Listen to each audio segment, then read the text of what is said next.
Hello, everyone. Derek Floyd here, Beautiful Now Podcast. Welcome to another edition of Chasing the Impossible. This is the segment where I interview special guests who seem to have accomplished impossible things along the way to let you know no matter what you're chasing, no matter what seems so impossible, what's out of your reach, if they can accomplish their impossible, then you can do yours too. And if you enjoy this type of content, do me a favor. Pause right now, hit me with a like or subscribe to the channel and hit the little bell right next to it. This lets me get the most updated content to you as soon as it's available. And most importantly, if you really enjoy the content, share it with a friend. Because here at Beautiful Now, we want to make sure everybody gets the chance to be uplifted, encouraged, and inspired. Now, today's segment is going to be with a special friend of mine that I've known for a long time. And believe it or not, he was the first guest on Chasing the Impossible many years ago. So he's come back around to talk to us about what he's been doing in the industry. And he's a multi-instrumentalist, Grammy-nominated producer who's worked with the likes of Jordan Sparks, Chris Brown, Babyface, Tyrese. I mean, he's got an enormous arsenal of artists he's worked with. And he's been doing some things behind the scenes that maybe you didn't know. So we're going to sit back and chat with him a little bit and let him introduce maybe even some new music he's been holding out on. So if you're ready to hear some great music with a great artist, producer, and great friend of mine, sit back and let's enjoy Mr. Erik Blu2th Griggs. Erik, you there for me, brother? Talk to me. Hey, oh, Dag, I'm right here, good. What's good? Man, it's been too long, bro. Way too long. What's been happening with you? I'm proud to be the first, though. Yeah, see? That's You were the first guy on Chasing the Impossible. You man. have now circled back. Wow. Full circle. Full circle. Hey, wait a minute. 1,700 subscribers. No, we're at 1,800 subscribers later. We're back around. Incredible, man. Yeah, 65,000 views now from that first Look, day. I know how hard that is. People don't understand how difficult Man. it is. You get that, man. Get your watch hours up, to get Come on. It's the grind, right? It is a It takes grind. a lot of consistency. So I want to commend Yes. you on that, man. Like, Appreciate do you, it, brother. man. Appreciate I love you. it. Well, man, look, we've been locked up in COVID for so long. I feel like it's been like 20 years since I've seen anybody. As do I, man. We got to get back to NAM. We got to get back to you. Yes. Yeah. We got to do this, man. We got to do this. So I'm just glad you took some time to come back and talk to the subscribers, man. I really appreciate you, bro. Hey, man, I appreciate you, man. So let's just jump right in and just catch up. Uh-huh. How do you feel like the music industry has been affected by the pandemic? Because everything's been affected by the pandemic. How did it change the music industry?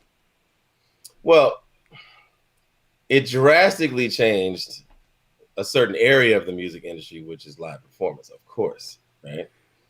So when it comes to me personally, I actually felt like I was a little busier during COVID. Uh, I was working on the project we're talking about. And I was working on, with very few people, but a lot of work. So it didn't feel like it was a long gap in work for me, which, thank God for that, because I don't want to complain about being tired now, because, it's a good thing to get tired doing what you want to be doing. But yeah, I'm almost done with my jazz project. I just did my whole, hip hop single, which is coming out tomorrow. And I'm working on some more hip hop records. All this happened during the COVID for me. So for me, it was very busy. However, the streaming went up because you can't go to a concert anymore, and because most people are at home. So while people are at home to create, like I was, people are also home to listen, and they have more leisure time and time to get away from their families. So they do that is to listen to music and watch movies. But when you watch a movie, there's also licensing. There's music involved there too. There's music involved in pretty much every area of entertainment. So as far as a streaming and licensing situation, it actually grew. But that live performance, which is where a lot of people made most of their money, those are the people who took the negative hit. Well, that brings a lot of the things to light when you're a new person trying to break a record, or you're a new artist trying to get out there. You're an established artist, so you at least have some vehicles to place music in, like you said, TV, film, other artists. You already have things in the pot, so to speak. How does an artist break a record now? Is it all streams or is it radio or where do you go to really break a record? Where there's And still radio. let me say that right. Break a record meaning because maybe everybody doesn't understand that. Explain what breaking a record really means. I'm sorry about that. Yeah, breaking a record is basically putting a record out, but putting it out in a way that ensures its viability. It ensures that more ears are going to hear it and eyes are going to see the video or whatever content you have for it. So breaking it is a marketing term where the marketing division of labels campaign for a record to be successful. So that campaign is going to be a little bit different in the middle of a global pandemic, as is everything. But again, it's going to be more about streaming. I don't think radio is completely irrelevant anymore, but it's certainly not what it was. There used to be hard gates and gatekeepers. And the gate they were keeping really, you can't go around it, you can't go over it, and you can't go under it. And that's the industry as like we grew up in. Right. And we still have the term gatekeepers, but they keep soft gates. They keep they keep a gate. There's other openings now that you can go. You can tunnel. You can fly over. There's drones. There's a whole lot of ways where you want to go other than the gate that they're keeping, but they keep it so staunch. They try to make you feel like that's the only gate. Sure. But it is their only gate. So they keep it like that because this is what their entire business model is based upon. And they like it to stand, but it's crumbling around them because the fence is crumbling. Wow. Okay. I got you. That's really what's happening in the industry right now and has been happening really ever since the internet got involved. It started with the Napster thing, with this peer-to-peer sharing, and then people aren't buying records no more. And then people started streaming more than they listen to physical. Do you have anything with a CD drive in it right now? No, I don't. My laptop doesn't have one. My car doesn't have one. This iMac real quick and see it. No, ain't no CD, nothing. Right. Like how you don't buy a record, you don't go buy a cassette, how does that even work? No, you just decide what you want to listen to, you call it up and you listen to it, which is fantastic from a ease of use perspective. Right. It's changed the entire game as far as how money is calculated, generated, collected, and distributed. And as with if you update your computer, which I know we talked about that. Oh, yes. You've had to deal with that recently, and we've all had this situation. Terrible situation. Your computer goes down. It is the absolute worst. Anyway, there you go. Or you have to update to accommodate some new thing. Yes. And the new version of your operating system is what you need. So once you do that, though, everything that hasn't gotten up to that speed yet is no longer compatible. So you either have just complete downtime, or or you have a paperweight, or you have Microsoft Office for a while until you have a studio again. Because not everything has caught up to where that standard piece of equipment has. Sure. So that happens with the industry too. When there's a new means of doing a thing before the industry has set up the infrastructure to deal with it. So let me ask this question before you finish that thought, because this is part of what you're going. If I'm a new artist, am I looking at Billboard anymore, or am I looking at Spotify streams? Am I looking at record sales? Am I looking at, downloads? Where am I at right now? I would never tell anybody not to look at any metric, because all of the metrics are somewhat relevant. It's just that they're not the only thing. It's like that gate. It's like now Billboard is not the only barometer for an artist being successful. And you have to figure out what that success looks like for you before you start. A lot of people don't do that. They actually don't know what success is for them. They just adopt a society viewpoint on what success is and say, well, that's what I need to do. Well, what if success is just not having a 9 to 5 because you do music?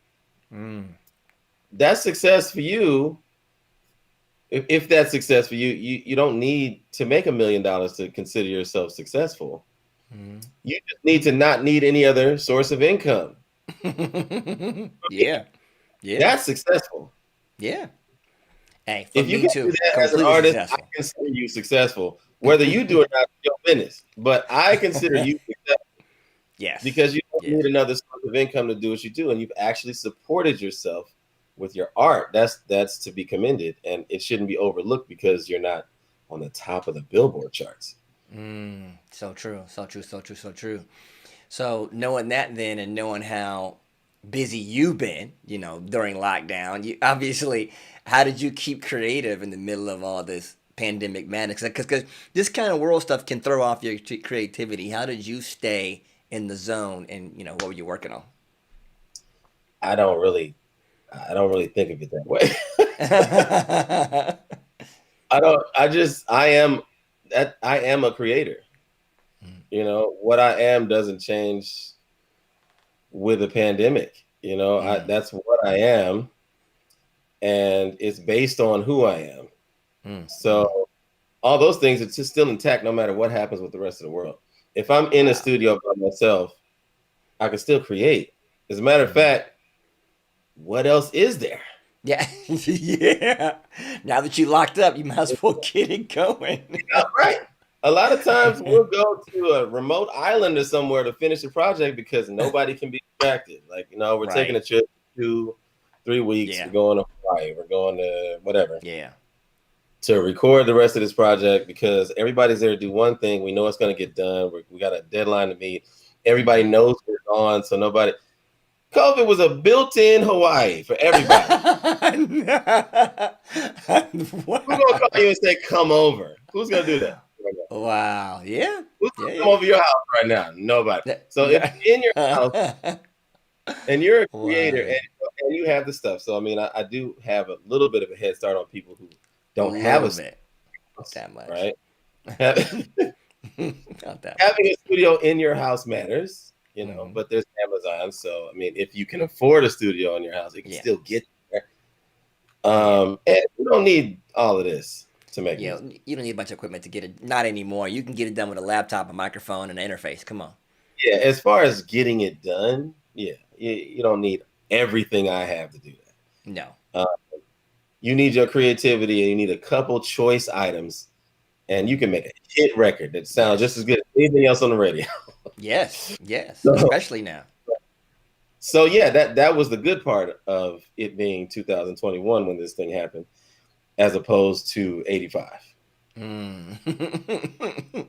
And with all this going on, why was it now the perfect time for you to release your new single, which we hope is coming out tomorrow? Come on, tomorrow. Because you've been working on music for a long time. This is the time to do it right now? Yeah, man, because the time is always now, first of all, but also because it's extremely relevant, and I didn't. It's the approach I think with which I came to even make this project. I wasn't intending to put a hip hop single out. I didn't wake up one morning and say I want to rap and put a hip hop single out. I never did that. I went to BJ's and I was sitting there about to eat, and my mind went to the current affairs of the world when I took my mask off and I thought of the words revelation or reparations is at the end of the beginning. And I thought of a melody for that immediately after I thought of that. And it just came to me. So I was like, oh, okay. So I went home and worked on it. I worked on the chorus. I didn't know what the verses were going to be. I just worked on the chorus and put it together. And I was like, oh, I kind of like this. And then wrote some verses. And I was like, oh, okay. And then, it was kind of like me acting from two entirely different perspectives. I was the talent scout. I found myself at BJ's. And then I got home. I was the producer telling me, the artist, try this, try that. And of course, I wasn't going to argue with me. So, and I am me, so I liked it. You know? I am me, so I liked it. Then I went, then I Oh, was shoot. like, okay, I really like, the idea of it was flowing from me so easily. I think being in practice probably contributed to that because I'm still writing with Dre. I'm still producing with Dre and stuff like that. So since we're still busy, I'm in the hip hop frame of mind. I'm thinking the lyrics all the time. I'm rhyming right now. So So it's definitely a hip hop vibe. It's that kind of vibe to the track. it's a hip hop record for sure. Okay, so I don't even have to ask the question. So we're looking forward to that. We're ready to get that Yeah. hip hop influences. I'm so excited about that. So excited about that. Now it's also featuring Hobson. Okay. Okay. So See. Hobson I'm a huge fan of Hobson. I've been a huge fan of Hobson since I found out who he was probably 10 years ago. He did a series called Ill Mind of Hobson. A lot of people know who he is. He's one of the biggest independent rappers on earth. And I had done the whole record. I mixed the record. I mastered the record. And then I thought, let me just reach out to Hobson. And I wasn't reaching out to Hobson based on that record. I was reaching out to him because I remembered him and I wondered if he remembered me. And I was like, we should work. Right. There's do something. And then I let him hear the record and he liked it so much. I was like, well, why don't I just open that thing back up and jump on it? Nice. He was like, I'd be honored to. So I was like, I would be honored to have you. So I unmastered the song. Popped him on there, remixed it again, rearranged it, and then mastered it a second time just to have Hobson on there. And it turned out, man, I'm super proud of this record. Well, I'm just excited to be the first person to interview you before this thing drops. So super stoked. So knowing that you work with so many people and you got your boy Hopkins on here, and you work with a lot of different companies, a lot of creative tools, pro tools, things of that nature. How did you find the IK Multimedia product that you use? Because of course IK Multimedia is on this record, right? Come on now, talk to me. IK Multimedia is all over pretty much every record that I did. Yes. Just to be honest with you. And honestly, they're also with me as I travel. Like if I play for last time I played for a 2,000 member church, which clearly wasn't recent. But last time I did that, right before COVID, I had my guitar and an iRig, bro. I just want to thank, first of all, before I even get into this record, I just want to thank y'all not having to take an amp, bro. Like I don't know if you really understand what that means to a guitar as a display. That is the heaviest piece of gear, bro. They don't have amp backpacks, man. You can't just put an amp on your back, bro. I know, man. It's a beautiful thing. Put a guitar on your back, and you can put the stuff you make in the bag with the guitar, so you really can just walk up to a gig with a guitar. Come on now. Come on, with iRig HD and all of Amplitude in there, all the amps. Man. As long as you got a good monitoring system, your amp, quiet as it's kept, might sound better than mine anyway. Because you guys got some modeling geniuses, man. I want to go to wherever y'all like make this. I want to do a Mr. Rogers episode one day. With the people in the lab coats that are down there with the microscopes looking at code, man. I just want to be what he's got on this screen right now is Amplitude 5. That's what that really is. It looks like gibberish. It looks like Matrix code right now. Man.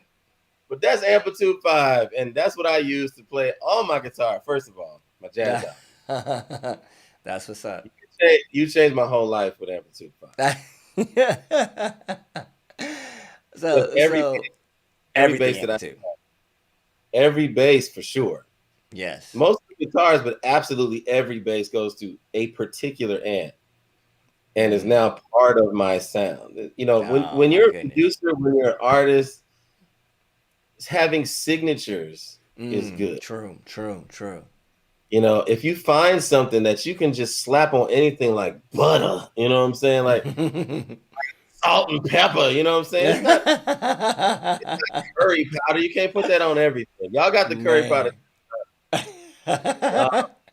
But you also got the Lowry's, though. You know what I'm saying? Yes. Like, y'all got. Hey, we even got the hot sauce, but watch out. Texas Pete, I'm Louisiana. not even gonna get in. You know what? I will get into the hot sauce a little bit later. Because you got the Okay. sauce all over the hip hop. So how long have you been an IK user? How long? For a minute. How long have I known you, man? Exactly. It's been a minute. Because Wow. I wasn't introduced to IK by you. I was introduced to you because of IK. Right. So I had already been using IK. That just gives me some idea of how long it's years, man. Yeah. You guys are some of the best at modeling.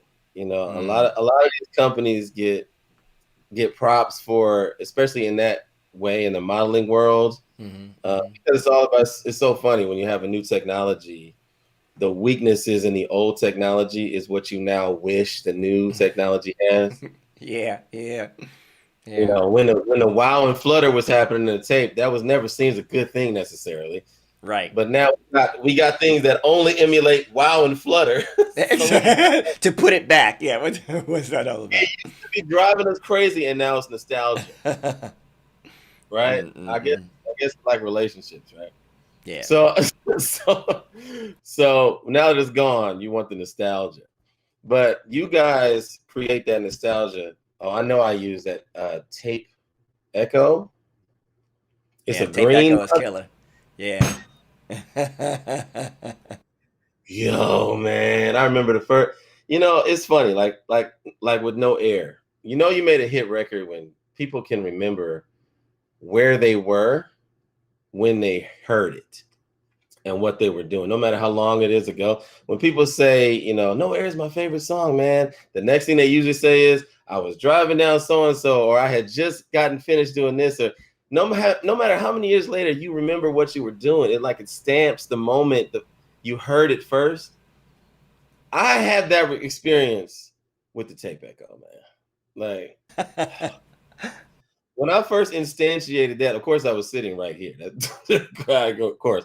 But oh my God, man, that thing right there, the way it falls off, and the frequencies represented in the fall off, and how buttery they are, and how it doesn't get in I the like that way. term. It's buttery. It's buttery. It is, man. It's y'all got butter, Lowry's, and salt and pepper, man. And then y'all got the specialty seasonings, but it's like amplitude. That amp is something I can put on every bass and never have to think about it again. Right. Like, I just save the channel setting and I'm done. I don't have to worry about that ever again. It's like, that's my amp. Yeah, for sure. Yeah, for sure. I treat it like that.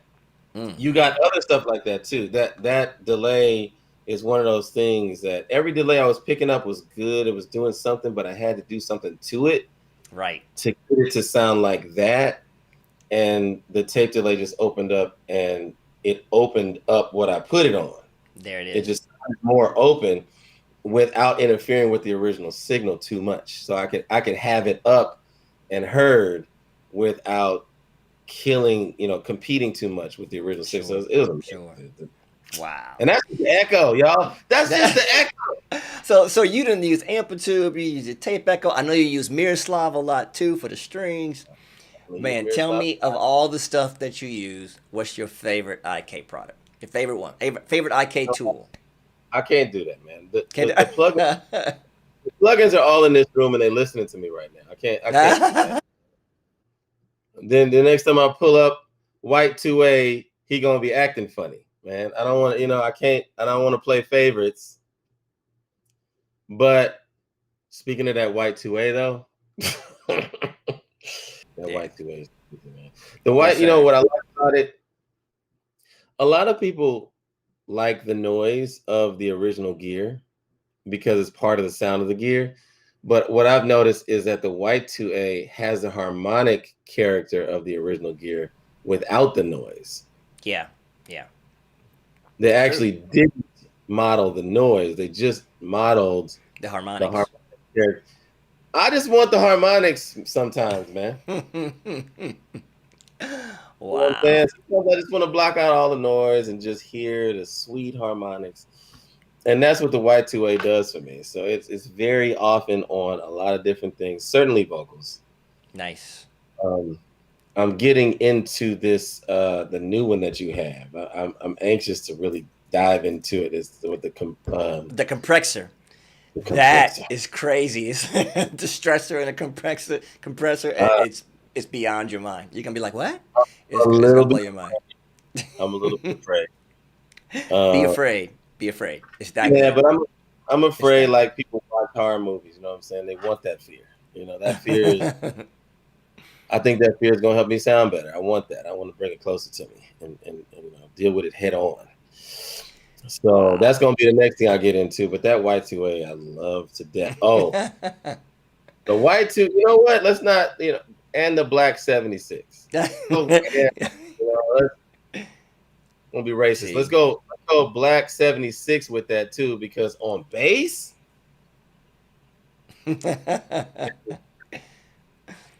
I feel like you got all kind of IK love over there. I just feel it. I feel it coming through the screen. I feel I mean, it. it's real, man. It's real. So with all that love from all the tools you use, of course the IK products as well. Mhm. Is it time to do? You said you got a jazz project and you got this single. Are you gonna do a full project coming up, or is it just the singles? You're gonna drop them on Spotify and go from there. Yeah, I'm gonna have to do that, man. And that was Dr. Dre's suggestion. I was gonna do a record or two in each genre because the thing about me is that people always ask me what type of music do I enjoy the most. I don't really have an answer for that. It's whatever I haven't done lately because I don't want to do too much of one thing. That's really it. Nice. If I'm making jazz over here and hip hop over there, R&B over there, and pop over here, that's when I feel comfortable. I can do that forever. But if I'm doing one type of music all the time, that's when I feel like some chops are being negatively affected by what I'm doing over here, and I need to go and shed a little bit on some other type of production or music or instrument or whatever. Right. So this has kept me in a good space with making different types of music. Got you. Yeah. Well, we talked about 30 minutes. I always try to keep it brief. I don't want you to take up too much of your time. You'd be so busy over there. So I will ask the last question, which is always a good one for you, Oh, and that is, you've been on the creative side of so many things, so many artists. From Dre to Jordan Sparks, Chris Brown. I mean, Omarion. You got so many of them on your list. What do you think you learned from those experiences? What did you take from being in the room with those people? Is there a lesson that you took from being in the room with some of the greatest? um, I was just talking to somebody about this actually, and I think there's one thing that you learn from everyone, which is a thing that I don't think this is an actual word, but I made it up. I think I made it up. It existed. I made it up because I didn't know it existed. So Did you just say I that? made it up. Okay, it's just that somebody else did too. But It's called sociodynamics, right? So sociodynamics is how a room works, given the personalities inside that room. And to be a studier of that is gonna get you arguably farther in the music industry than the study of music itself. Mm, Because you're not gonna make it anywhere by yourself. mm, The way you're gonna make it almost 100% of the time is somebody is gonna place a record because they're on it mm, that you happen to be on, mm, right? They're not gonna place a record that you did 100% from the mm. gate, straight out of nowhere. They're usually not gonna place the record because you're on it. They're gonna place the record because they're on it, and that could be more than one person. And the more people are involved, the more likely the record is to get placed because there's just more avenues from which it can get placed. Yeah, So yeah. you're not gonna make it by yourself. making it is a collaborative effort. So if you're not good at working with other people, then it might not be time to join the music industry. Wow, that's wisdom speaking. That's wisdom speaking for And sure. I think the reason that's so powerful sometimes coming from me is because these people know I'm 100%er. Right. They know that I can make a record all by myself. Mm-hmm. Mm-hmm. And, when I tell them that being 100%er is not so that I can make 100% of an individual record, it's so that I can fill whatever gap is in the room. Yeah. Yeah. Yeah. That's good. That's good. Right. So That's good. being able to do it yourself is not only not necessary, it's not necessary to be 100%. It's the only thing it does for me is it lets me know that there is no room where music is happening that I can't be of benefit. There you go. Nice.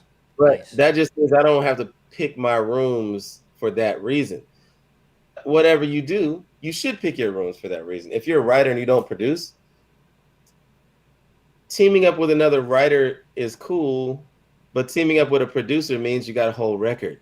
There you go. Yeah. Yeah. So team up with a person complementary to what you do, as opposed to somebody who does the same thing you do. Nice. Or team up with more than one person so that you got somebody to challenge you from the writing tip and make you better there, but you also have a producer to take that writing and produce it. Maybe Nice. another producer to do the same thing for him, but make sure that the 100% is contained within the group as far as possible when you're collaborating with people, because first of all, it's not just about learning how to make music better. It's learning how to collab better. Everything takes practice. Yeah. Yeah. So the act of collaboration is a practicing thing too. That's a skill aside from music, which will Yep. help you in anything in the world. So those guys that I talked about in the lab coats looking at this code making the white 2A, they got to collab too in order for us to have Yeah. plugin. Yeah, man. Nobody just does it by themselves and says, "Hey, I got all IK Multimedia's plugins in my hand. You want them?" Like nobody does that. Yeah. Yeah. It's a collaborative effort. All the greatest things that have ever happened are collaborative efforts. Nobody did anything by themselves. Dre tells me all the time, I never did anything by myself. I Anything. love it. I love it. I love So it. you're That's gonna get it wisdom. through collaboration. Work on that. That's wisdom. That's wisdom. That's wisdom, man. And as always, I appreciate you just sitting back and taking some time, kicking it with us over here, chasing the impossible, man. And look at what we've been. And from the first interview to now. We've come up a little bit, didn't we? We did a little something. Your background. we we stepped up our game a little bit, didn't we? We came out the gate. Man, come on. Got the purple cracking. You got the. Hey, come on! I'm Purple, I'm just I'm just trying to step up my game. Step up my game. And hey, I got to collab with folks like you. See, right? we got to collab with folks like each other. So last for everybody, the single drops tomorrow. We're hoping the name of the single is. The end or the beginning. Everybody look for it on your channels, on your outlets. Let's give Erik Blu2th Griggs some love. Download that thing like crazy. Share it like crazy. Let's get everybody checking it out, right? Come on. I need y'all to go all out. This is the one. Let's make sure everybody hears this new single. It's gonna be fire. It's gonna be fire. It's gonna be I fire. spent all of COVID working on this record. I spent about 4 hours of my life on no air. There you Right? go. I spent a year on this record. Wow. So now we know how important it is. Just your curiosity, Blu2th, be good, man. We gonna see you next time, all right? Yes, sir, brother. And for everybody out there checking out this segment, we should appreciate you stopping by and listening to my man Erik Blu2th Griggs spit some wisdom about the industry, what's coming, what's going, how to stay creative, and what to do to learn to be better. And of course, talking about some brand new music with IK Multimedia products at the front of the head. So if you enjoy this kind of content, please share with a friend. Let me know about it. Put some things in the chat. Maybe get a like for us. We should appreciate that. And we look forward to seeing you again next time